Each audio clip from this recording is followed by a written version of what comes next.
Aujourd'hui, nous allons nous intéresser au Costa Rica, un petit pays qui a pris plusieurs initiatives, à mon avis assez exemplaires. C'est l'un des rares pays à avoir décidé de ne pas exploiter le pétrole présent dans son sous-sol. Il se donne les moyens d'atteindre neutralité carbone et autonomie énergétique d'ici 2021. Et le pays a supprimé toute force de défense nationale. Il n'y a pas d'armée au Costa Rica. Alors, est-ce que c'est reproductible? Et en tout cas, comment ça marche? Le Costa Rica se trouve sur l'isthme centra-américain. Il a pour voisins le Nicaragua et le Panama. Le pays est riverain à la fois de l'océan Pacifique et de la mer des Caraïbes. Avec 1300 km de côte, le pays fait 51 100 km² et compte presque 5 millions d'habitants. Trois chaînes volcaniques se succèdent au centre du pays. Elles abritent 6 volcans actifs. Le climat y est tropical, mais il varie avec l'altitude. Et dans la vallée centrale, il est tempéré toute l'année. C'est pourquoi la population s'y concentre particulièrement.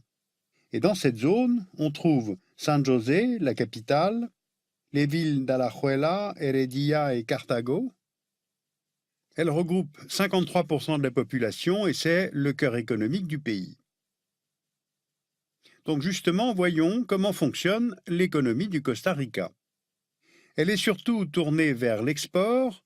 Il y a les produits agricoles d'exportation traditionnels, l'ananas, le pays est le premier exportateur mondial, la banane, troisième exportateur mondial, et le café. Et dans le secteur des hautes technologies, comme les logiciels informatiques ou les pièces aéronautiques, le Costa Rica est devenu le premier exportateur d'Amérique latine, notamment grâce à la création de zones franches, à l'image de America Free Zone, située au nord-ouest de San José. Les coûts de la main-d'œuvre y sont supérieurs à ceux pratiqués en Chine, mais 30% moins élevés qu'aux États-Unis. Le pays est aujourd'hui le deuxième récepteur d'investissements directs étrangers en Amérique centrale, derrière le Panama. Le Costa Rica combine à la fois une position géographique au centre du continent, des avantages fiscaux, la stabilité politique et un niveau de formation élevé, et ce plus que dans les autres pays d'Amérique centrale. Alors pourquoi? Ce pays a décidé de ne plus avoir d'armée. Sur cette photo de 1948, qui montre la cérémonie d'abolition de toute forme d'armée dans le pays, vous voyez le président José Figueres Ferrer détruire symboliquement le mur des quartiers généraux de l'armée à San José. Cette abolition de l'outil militaire national a aidé le Costa Rica à échapper aux guerres civiles qui ont dévasté la région dans les années 1970 et 80. Voilà pourquoi ce pays est considéré comme la démocratie la plus stable de la zone. Mais surtout, en mettant fin aux dépenses militaires, le pays a pu augmenter les budgets alloués à la santé et à l'éducation, qui représentent chacun un quart des dépenses publiques. Eh bien, c'est là une configuration tout à fait rare dans le monde. Regardons maintenant l'indice de développement humain du PNUD, car il prend en compte les trois critères que l'on vient d'évoquer, économie, éducation, santé. Le Costa Rica se trouve au 68e rang mondial en termes d'IDH, et en Amérique centrale, seul le Panama se place devant, à la 65e place. On a donc un pays au développement humain élevé, et où les autorités de plus ont fait des choix forts en termes de politique environnementale. Vous voyez ici les blocs pétroliers en 2011. Depuis cette année-là, un moratoire interdit l'exploitation pétrolière dans le pays. Instauré initialement pour une durée de 3 ans, le moratoire a été confirmé par la nouvelle présidence lors de la conférence sur le climat en septembre 2014 à New York. Dès lors, par quoi remplacer le pétrole? Eh bien, en développant les énergies renouvelables. La principale source d'énergie disponible dans le pays est l'eau. Le pays compte une vingtaine de centrales hydroélectriques. Et il construit le plus grand barrage hydroélectrique d'Amérique centrale, El Diquis, dont la mise en service est prévue pour 2016. Il y a également la géothermie, c'est-à-dire transformer la chaleur du sous-sol en énergie, avec 4 centrales géothermiques actives sur le flanc du volcan Miraveles et une 5e entrée en service en 2011 sur le volcan Rincón de la Vieja. Donc le Costa Rica, traversé par les chaînes volcaniques, on l'avait vu, a donc su tirer parti de son potentiel géothermique. Le pays dispose aussi d'une dizaine de fermes éoliennes. Et enfin, il y a la biomasse, c'est-à-dire la technique transformant les déchets en énergie par combustion, et le solaire. Résultat, la production électrique d'origine renouvelable atteignait dans le pays près de 92% en 2012, et la performance a été améliorée depuis. Début 2015, le Costa Rica produit 100% de son électricité à partir d'énergies renouvelables. La quasi-totalité est issue de l'énergie hydraulique, aidée en cela par des pluies abondantes lors de la saison humide. Donc, le Costa Rica montre que les énergies renouvelables peuvent être un modèle qui fonctionne. Sauf que ce modèle fonctionne au Costa Rica parce que le pays a des caractéristiques topographiques qui se prêtent à l'énergie renouvelable, il n'abrite que 5 millions d'habitants et il y a peu d'industries énergivores, l'économie étant principalement tournée vers le tourisme et l'agriculture. Donc le modèle n'est pas facilement reproductible ailleurs. De plus, le fonctionnement complet à partir d'énergies renouvelables pose des problèmes.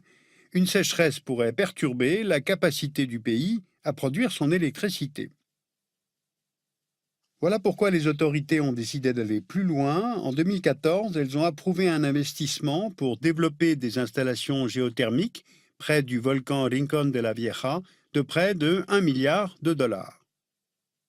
La géothermie permet de ne plus être tributaire des précipitations, de produire de l'électricité en continu avec des coûts d'exploitation inférieurs à ceux d'autres énergies renouvelables. Ce projet représente une étape cruciale pour atteindre l'objectif de San José, car le pays veut devenir le premier pays neutre en émissions de carbone en 2021, en réduisant les émissions ou en les compensant par la reforestation. Car les arbres absorbent le principal gaz à effet de serre présent dans l'air, le CO2, et l'emprisonnent dans le bois. Aujourd'hui, le couvert forestier du Costa Rica représente plus de la moitié de la superficie du pays. Mais si on regarde la courbe de son évolution, on voit qu'en 1950, les 3/4 du territoire étaient couverts. Dans les décennies suivantes, le chiffre baisse jusqu'à atteindre 21% en 1987, en raison de l'exploitation forestière et de l'agriculture à grande échelle. Et après 1987, la tendance s'inverse, notamment grâce à l'intervention de l'État, qui adopte en 1996 des mécanismes dits de paiement pour services écosystémiques.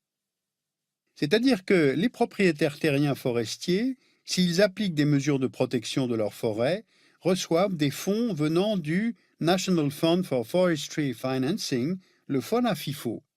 Et dans les prochaines années, les autorités espèrent atteindre l'objectif de 60% du territoire sous couvert forestier, en conformité avec l'objectif de neutralité carbone en 2021. Et de plus, face à la menace grandissante que représentait la déforestation, environ 1/4 du territoire a été aménagé pour être protégé. Car la géographie du pays, au centre de l'isthme centra-américain, produit une multiplicité d'écosystèmes qui abritent une exceptionnelle biodiversité floristique et faunistique. Et cette politique environnementale du Costa Rica a d'ailleurs été distinguée à l'échelle internationale avec la première place au classement Happy Planet Index de la New Economics Foundation, un institut britannique qui dresse le classement de 143 pays selon leur indice de bonheur. Donc, énergie renouvelable, reforestation, air naturel protégé, on a là une politique pionnière en matière de défense de l'environnement, et de plus le pays valorise économiquement ses ressources écologiques. Le littoral compte de nombreuses stations balnéaires et des spots de surf. La côte pacifique, qui est accidentée, est plus ouverte au tourisme que la côte Caraïbe, caractérisée par des plaines marécageuses et des mangroves. Le pays s'est lancé dans l'écotourisme, un tourisme durable, sur le long terme donc, qui ne dégrade pas l'environnement naturel et humain, qui contribue à la préservation de la ressource et qui a vocation à améliorer les conditions de vie des populations locales. Selon l'Institut costaricain du tourisme, les arrivées de touristes sont passées de 260 000 en 1986 à 2,5 millions en 2014, soit une progression de 1000% en 30 ans. Résultat, le pays constitue aujourd'hui la première destination touristique d'Amérique centrale, devant le Panama, le Guatemala et le Salvador. Les touristes sont majoritairement américains, à peu près 40% du total, et nicaraguayens, 18%. Et ce secteur d'activité contribue à hauteur de 5,5% du PIB et il est devenu la première source de devises du pays. Alors le tableau que je viens de vous présenter est évidemment un petit peu idyllique. Le pays peut très bien se laisser déborder par la progression du tourisme de masse, les intérêts économiques de court terme pouvant l'emporter sur les enjeux écologiques de long terme. Sa marge de manœuvre face aux États-Unis est faible. Par exemple, sur le secteur des hautes technologies, l'américain Intel est dominant sur les exportations et il a supprimé 1500 emplois sur 2700 au printemps 2014. Le chômage est en progression, plus de 20% de la population vit sous le seuil de pauvreté, mais tout de même, il était tentant de tirer les enseignements de ce petit pays laboratoire. Alors vous pouvez lire utilement Géopolitique de l'Amérique latine et de la Caraïbe de Christophe Ventura aux éditions Armand Collin et aussi vous amuser à aller consulter le classement du Happy Planet Index de la New Economic Foundation.